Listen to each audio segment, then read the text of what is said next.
سچا ہوتا ہے، مومن جھوٹا نہیں ہو سکتا۔ ایک علاقے کے اندر کسی پلاٹ میں اختلاف ہو گیا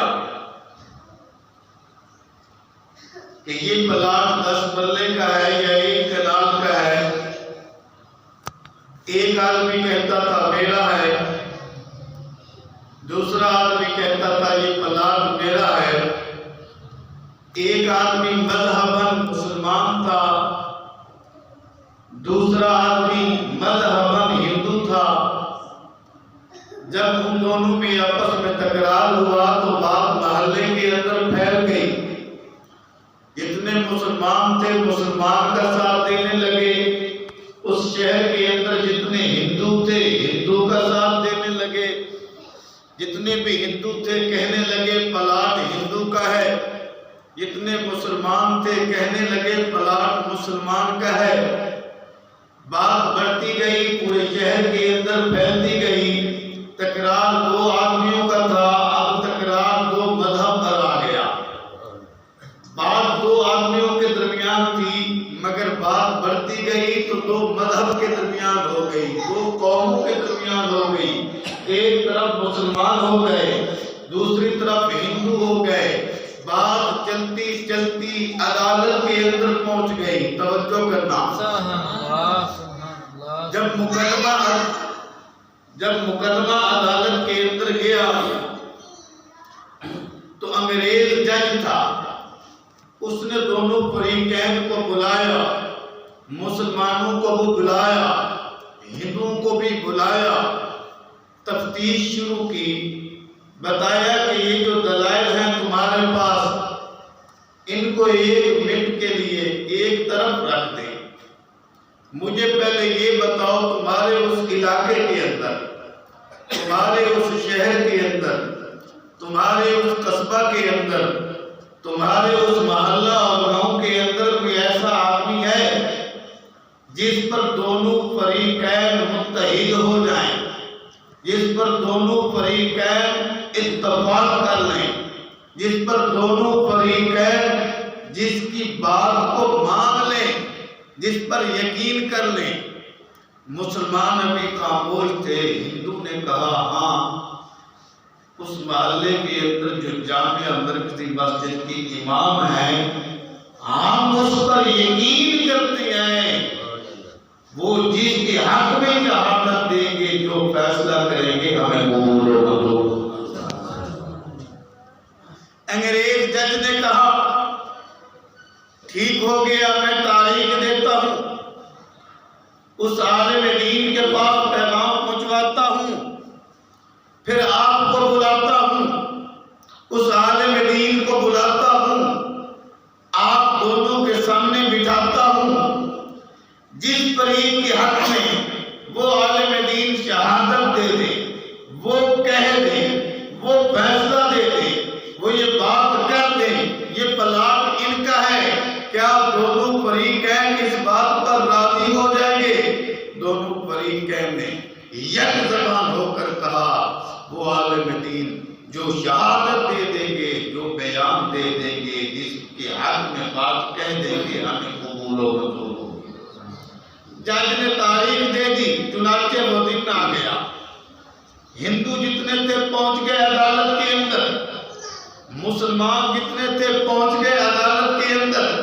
مسلمان بڑے خوش ہوئے، اپنے خطیب صاحب ہیں، اپنے مفتی صاحب ہیں، اپنے امام صاحب ہیں، اپنے مسلمان بھائی ہیں، مسلمانوں کے حق میں گواہی دیں گے۔ مسلمان بڑے خوش ہوئے، کہنے لگے اس پلاٹ کے اندر ہم مسجد بنوائیں گے۔ کسی نے کہا اینٹیں میں دوں گا، کسی نے کہا سریے کا خرچہ میں برداشت کروں گا، کسی نے کہا سیمنٹ کا بوجھ میں اٹھاؤں گا، کسی نے کہا یہ چیز میں کروں گا، یہ کام میں کروں گا۔ ادھر سے یہ سارے مشورے چل رہے ہیں مسلمانوں کے درمیان، ادھر سے وہ دن آ جاتا ہے، تاریخ آ جاتی ہے، وقت آ جاتا ہے۔ انگریز جج عالم دین کو بلواتا ہے، ہندو بھی سارے عدالت کے اندر پہنچتی ہیں۔ مسلمان بھی سارے عدالت کے اندر پہنچتی ہیں. اب مسلمان بڑے خوش ہیں. کیوں؟ حضرت صاحب ہمارے ہیں نا، آج کل کا حضرت ہوتا تو وہ اہل محلہ کے خلاف بات کرتا تو ہو سکتا ہے دوسری نماز کے وقت مصلی پر نہ ہوتا. یہ آج کی بات نہیں ہے، آج یہ دور ہے، مگر یہ آج سے کئی سال پہلے کی بات ہے. خیر، نماز پڑھنے والے آ گئے، جمعہ پڑھنے والے آ گئے، ہندو بھی آ گئے، انگریز جج بھی آ گیا.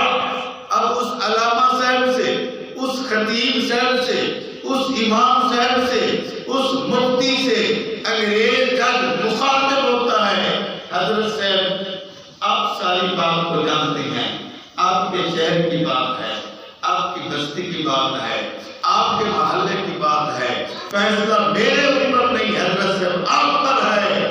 آپ خدا کو حاضر ناظر کر کے یہ شہادت دیں، یہ گواہی دیں، یہ بتلائے یہ پلاٹ ہندوؤں کا ہے یا یہ پلاٹ مسلمانوں کا ہے. اب سننا حضرت صاحب کا. مسلمان خوش ہیں، ہمارے امام صاحب ہیں، ہمارے خطیب صاحب ہیں. اب کیا ہوا؟ جب انگریز جج نے پلاٹ کے بارے میں پوچھا تو اس علامہ صاحب نے اللہ کے نیک بندے نے فرمایا، حضرت صاحب میں نے اپنی قبر کے اندر جانا ہے، جو پیچھے نماز پڑھ رہے ہیں ان کی قبر کے اندر نہیں جانا. تو بتا یہ پلاٹ کس کا ہے؟ حضرت سے فرمانے لگے سچی بات یہ ہے یہ پلاٹ ہندوؤں کا ہے. اتنے مسلمان تھے حیران ہو گئے، کہنے لگے تنخواہ ہماری، وہ مسجد ہماری، امام ہمارا، جی خطیب ہمارا، کھاتے پیتے ہمارے ہاں رہے اور شہادت ہمارے خلاف ہو گئی، گواہی ہمارے خلاف ہو گئی. تو فرمایا نہیں.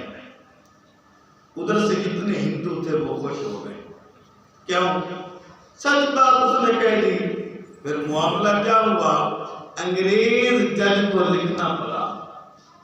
کیا لکھنا پڑا؟ مسلمان مقدمہ ہار گئے، اسلام مقدمہ جیت گیا. آپ نہیں پہنچے.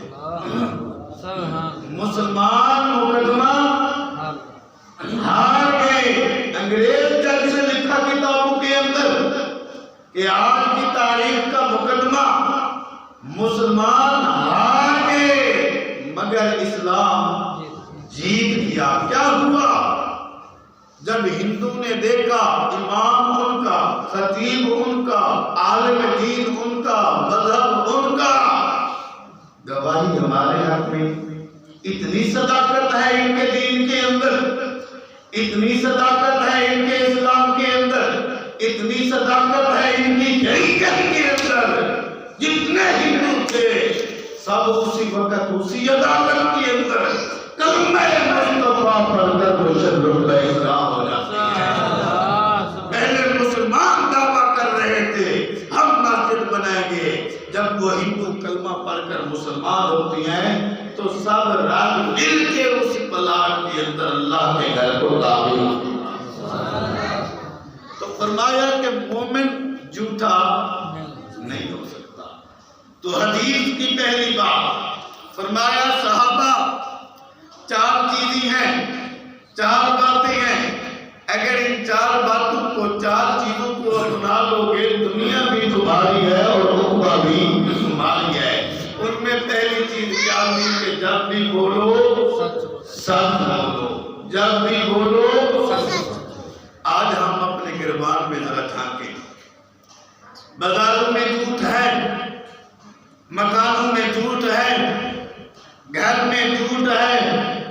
باپ کے سامنے بیٹا جھوٹ بولتا ہے، بیٹے کے سامنے باپ جھوٹ بولتا ہے، ماں کے سامنے بیٹی جھوٹ بولتی ہے، بیٹی کے سامنے ماں جھوٹ بولتی ہے، بھائی بھائی کے سامنے جھوٹ بول رہا ہے. ہر جگہ پر جھوٹ ہے. اس لیے آج ہمارے محلے، آج ہمارے شہر، آج ہمارے گھر اختلافات کا منظر خلاف کیا یا علاج کرنا چاہیں تو پیچھے آپ کو جھوٹ کرنا ہے۔ اس لیے ارشاد فرمایا کہ جب بھی بولو سچ بولو۔ یاد ہے نا پہلی چیز، آگے دوسری چیز کی طرف چلتے ہیں۔ عرض کی گئی یا رسول اللہ صلی اللہ علیہ وسلم دوسری بات فرمایا امانت میں خیانت نہ کرنا۔ آج ان چیزوں کی ضرورت ہے بیان کرنے کی جو معاشرے میں ملتی نہیں ہے۔ معاشرے میں آج امین آدمی ملتے نہیں ہیں۔ پھر یاد رکھیں، ہم سمجھتے ہیں کہ امانت فقط اس چیز کا نام ہے کسی کے پاس کوئی رقم دے یا کوئی سامان رکھ لے یا کوئی چیز رکھ دے، کوئی کپڑا، کوئی اس طرح کی کوئی چیز تو اس کو واپس کر دے، بس یہی امانت ہے۔ نہیں، امانت کا عنوان جو ہے یہ بہت وسیع ہے، سمجھنے کی ضرورت ہے۔ آپ کی توجہ ہے؟ باپ ہے تو اولاد اس کے پاس امانت ہے۔ ہاں، عالم دین ہے تو علم امانت ہے۔ استاد ہے تو شاگرد، بولو تو صحیح نا، استاد ہے تو شاگرد امانت ہے۔ مالدار ہے تو مال امانت ہے۔ صحت مند ہے تو صحت، کوئی زندگی ہے تو زندگی امانت ہے۔ یہ انسان کے جو اعضاء ہیں، ہاتھ ہے، آنکھ ہے، زبان ہے، کان ہے، دل، دماغ ہے، ہاتھ پاؤں ہے، یہ جتنی چیزیں ہیں یہ سب کیا ہے؟ امانت ہے۔ تو حضور صلی اللہ علیہ وسلم نے کیا ارشاد فرمایا؟ صحابہ امانت کے اندر خیانت اولا، یہ ساری چیزیں امانت ہیں۔ آج ہم امین ہیں؟ آقا کریم صلی اللہ علیہ وسلم کا طریقہ جو آپ کی سنت ہے وہ میں آپ کو بیان کر کے سناؤں۔ اللہ اکبر کبیرہ۔ ہجرت کی رات کو دیکھ لیں، حجرے کے بغیر 100 شاہ سوار موجود ہے، تلواریں ہاتھ میں ہیں، تلواریں ہاتھ میں ہیں۔ آپ حضرت علی شیر خدا کو فرماتے ہیں، کس لیے؟ فرمایا یہ ستو، یہ چاندی، یہ سونا، یہ درہم، یہ دینار فلاں فلاں کافر کے میرے پاس امانت ہے، یہ زیورات مجھے ہجرت کرنے کا حکم دیا گیا ہے، ہجرت کا حکم ملا ہے، تم اس طرح کرنا، ان امانتوں کو ان کے مالک کے حوالے کر دینا۔ امانتیں تھی کس کی؟ کافروں کی، جو قتل کرنے کے لیے آئے ہوئے ہیں، جنہوں نے تلواریں اٹھائی ہوئی ہیں، جو جان کے دشمن بن گئے۔ امام الانبیاء کی امانتوں کی حفاظت کرنا رہے ہیں اس عالم میں، جبکہ جان کو خطرہ ہے، اس عالم میں بھی میرے نبی نے امانتوں کی حفاظت فرمائی ہے۔ پھر کس کی امانتیں تھی؟ ابو بکر صدیق کی نہیں تھی، عمر فاروق کی نہیں تھی، عثمان غنی کی نہیں تھی، کلمہ پڑھنے والوں کی امانتیں نہیں تھی، جو جان کے دشمن بن گئے ان کی امانتیں حضور نے ان کے سپرد کروا دی۔ آج بھائی کے پاس بھائی امانت رکھتا ہے وہ محفوظ نہیں ہے۔ آج استاد کے پاس شاگرد جاتا ہے وہ محفوظ نہیں ہے۔ عالم کے پاس علم ہے وہ اس میں خیانت کرتا ہے۔ مالدار کے پاس مال امانت ہے وہ اس میں خیانت کرتا ہے۔ انسان کے پاس سارے اعضاء امانت ہیں، یہ زندگی امانت ہے۔ آپ اپنے دامن میں جھانکے، میں اپنے گربان میں جھانکتا ہوں کہ ہم ان اعضاء پر یہ جو امانت ہے ان کے اندر کتنے ہم امین ہیں اور کتنی ہم خیانت کر رہے ہیں۔ آنکھ اللہ تعالیٰ کی امانت ہے۔ ان السمع والبصر والفؤاد کل اولئک کان عنہ مسئولا، یہ اللہ کا قرآن میں نے پڑھا ہے جس میں ارشاد فرمایا بے شک ان السمع کان والبصر یہ جو آنکھیں ہیں، والفؤاد دل، کان عنہ مسئولا کے بارے میں قیامت والے دن اللہ سوال آنکھوں کو کہاں استعمال کیا تھا؟ آنکھوں کا صحیح استعمال امانت کے اندر امانت داری ہے، اور آنکھوں کا غلط استعمال امانت کے اندر کیا ہے؟ آج دیکھ لیں، جب غیر محرم عورت جاتی ہے تو لوگ اس طرح دیکھتے ہیں کہ جس طرح شکاری کتا کسی شکار کو دیکھتا ہے۔ امانت کے اندر خیانت ہو رہی ہے۔ تو میں عرض یہ کر رہا تھا کہ آنکھیں کیا ہیں؟ اللہ تعالیٰ پوچھے گا ان آنکھوں کے ساتھ اللہ کے گھر کو دیکھا تھا، والدین کے چہرے کو دیکھا تھا، کلام اللہ کو دیکھا تھا، بیت اللہ شریف کو دیکھا تھا، یا مجازی حسن کے نظارے کرتا رہا تھا؟ اللہ تعالیٰ پوچھے گا۔ ان ہاتھوں کے ساتھ مظلوموں کی داد رسی کی تھی یا اس کے اوپر ظلم کیا تھا؟ یہ پاؤں گناہ کی طرف چل کر گئے تھے یا اللہ کے گھر کی طرف سجدہ دینے کے لیے گئے تھے؟ اور اسی طرح ایک اور حدیث میں آتا ہے، یہ جو حدیث میں اب بیان کرنے لگا ہوں مسلم شریف کے اندر بھی موجود ہے اور بخاری شریف کے اندر بھی موجود ہے۔ علماء کی زبان میں اس کو کہتے ہیں متفق علیہ، دونوں کتابوں کے اندر موجود ہے اور سچی حدیث ہے۔ حضور صلی اللہ علیہ وسلم نے ارشاد فرمایا، جس بندے کے اندر 4 چیزیں پائی جائیں، 4 خصلتیں، 4 عادتیں پائی جائیں، وہ خالصتاً منافق ہے۔ اب سننا، اب غور فرمانا، ہمیں چاہیے کہ ہم ان 4 چیزوں سے بچیں، گریز کریں، پرہیز کریں، اجتناب کریں، ان 4 چیزوں سے دور رہیں تاکہ ہم نفاق کی علامات سے بھی دور ہو جائیں۔ وہ 4 چیزیں کون سی ہیں؟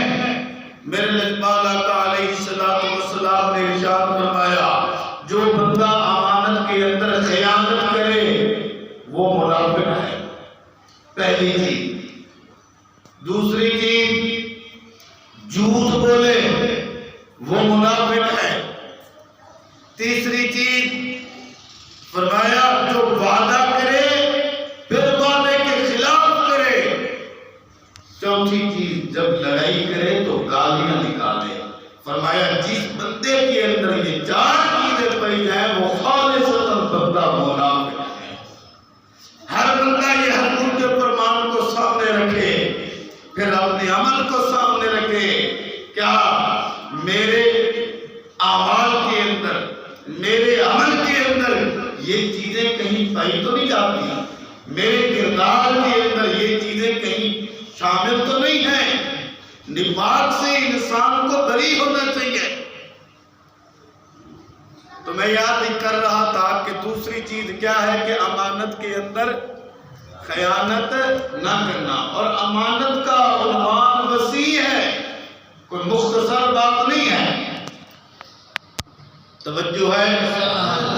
میرے لجپال آقا علیہ السلام نے ارشاد فرمایا، صحابہ ان 4 باتوں پر عمل کر لو، صحابہ ان 4 اعمال کو اپنا لو، صحابہ یہ 4 عمل سیکھ جاؤ، پھر دنیا میں بھی تم کامیاب ہو جاؤ گے، عقبہ میں بھی تم کامیاب ہو جاؤ گے۔ پہلی چیز ارشاد فرمایا جب بھی بولو سچ بولو۔ دوسری چیز فرمایا امانت کے اندر خیانت نہ کرو، امانت کا حق ادا کرو، امین بنو، خائن نہ بنو، خیانت نہ کرو۔ صحابہ نے عرض کی یا رسول اللہ صلی اللہ علیہ وسلم تیسرا عمل کون سا ہے؟ تیسری بات کون سی ہے؟ تیسری چیز کون سی ہے؟ میرے لجپال آقا علیہ السلام نے ارشاد فرمایا، صحابہ اپنے اخلاق کو درست کروا لو، دنیا میں بھی تم کامیاب ہو جاؤ گے اور آخرت میں بھی تم کامیاب ہو جاؤ گے۔ آج سبق یاد کریں۔ کرنا ہے. پہلی چیز کیا تھی؟ سچ بولنا. دوسری چیز امانت کے اندر خیانت نہ کرنا. تیسری چیز کیا آئی؟ ماشاءاللہ سن تو رہے ہو. فرمایا اپنے اخلاق کو اچھا بناؤ, اپنے اخلاق درست کرو, اپنے اخلاق کو سنوارو. اخلاق اب غور کریں.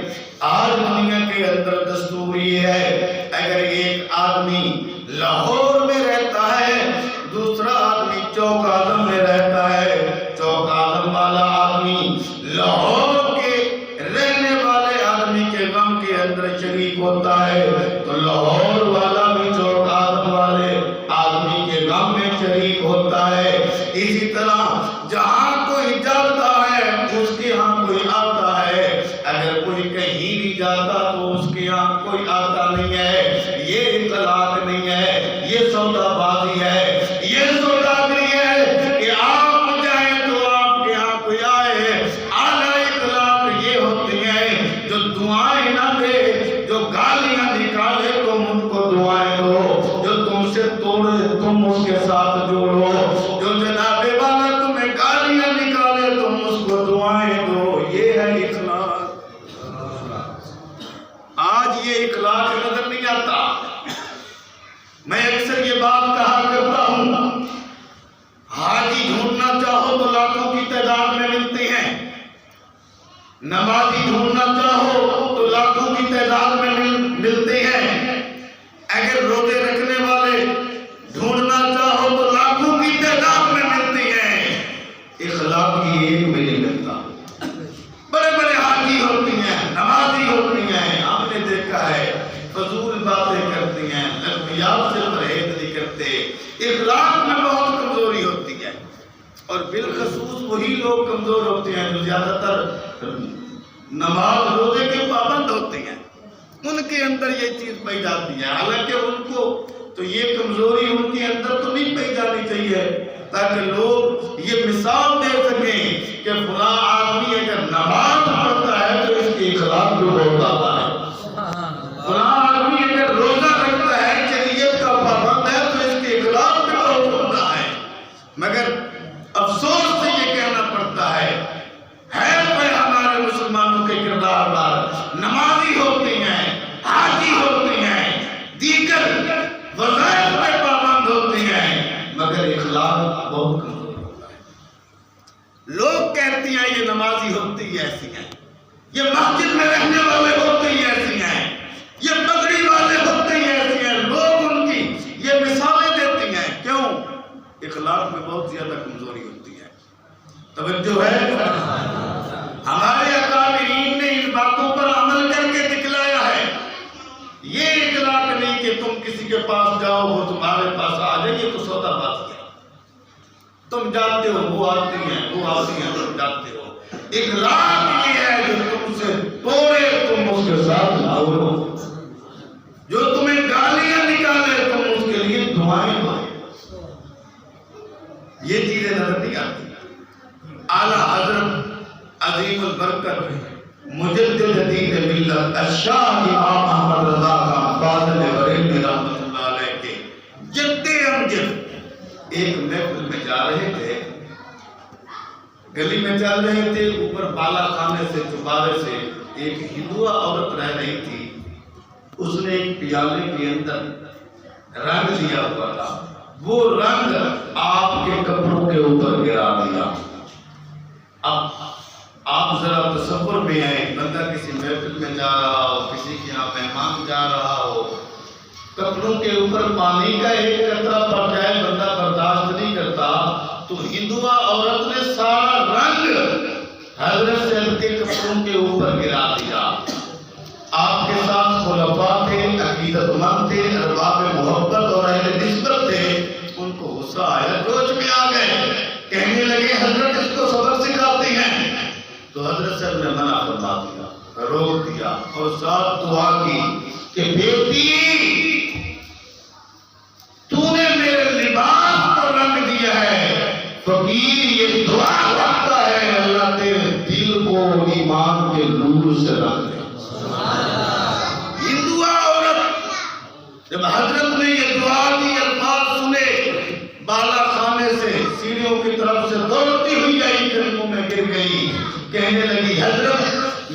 یہ غلط حرکت کی، آپ نے اس کے بدلے میں مجھے دعا دی، آپ اس طرح کے اعلیٰ اخلاق والے ہیں۔ فرمایا ہمیں تو ہماری شریعت نے یہی سکھلایا۔ یہ دعا عورت کہتی ہے حضرت صاحب محفل میں بعد میں آنا، پہلے مجھے محمد کا کلمہ پڑھنا۔ تین باتیں مکمل ہو گئی۔ پہلی چیز سبق یاد رکھنا ہے، جب بھی بولنا اور امانت کے اندر خیانت اور اپنے اخلاق کو اچھا کرنا۔ چوتھی بات کیا ہے؟ فرمایا رزق کے حلال تلاش کرنا، رزق کے حلال تلاش کرنا۔ فرمایا صحابہ اگر ان چار باتوں پر تم نے عمل کر لیا، ان چار باتوں کو تم نے اپنا لیا، دنیا بھی تمہاری ہے اور عقبہ بھی تمہاری ہے۔ آج ہم دیکھ لیں کیا یہ چار چیزیں ہمارے اندر ہیں؟ ہم کتنا ان پر عمل کر رہے ہیں؟ اللہ تعالیٰ سے دعا ہے کہ اللہ تعالیٰ ہمیں ان باتوں پر عمل کرنے کی توفیق